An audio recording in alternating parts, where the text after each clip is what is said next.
People talk about a lot of things, whether it's a genetic or environmental thing that causes a condition in human behavior. And I truly believe with stand-up comedy, it's totally environmental. You learned it from growing up. It's not a genetic thing. It's such an extreme choice.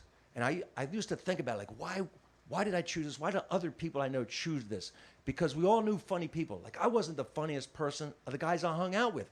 Not in high school, not in college. There were guys at least as funny as me, but none of them ever even approached the microphone, even tried it one time. What drove me to that place?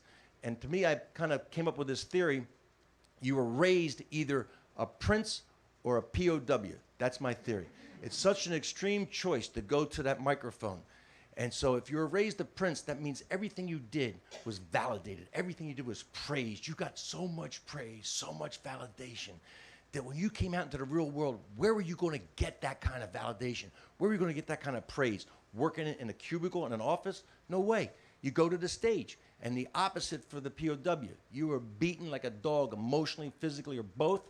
So where were you going to get what you never got when you were growing up?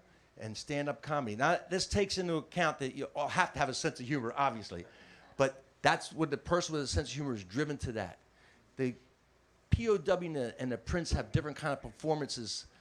The Prince is on stage. It's more like a gleeful celebration. It's sort of like the kid on a bicycle. Look, Mom, no hands. The POW is standing on stage with a gun to their head going, "Can you see me now?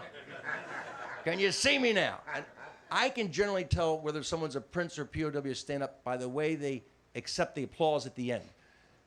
The Prince, they can't get enough of it. They'll stand there and hear all of it. They'll bow, they'll bow, they'll wait, they'll wait, they'll wait. Come on, give me that standing ovation. Come on, here we go, come on. The POW, they slam that mic back in the stand and get off as fast as possible before the audience changes their mind.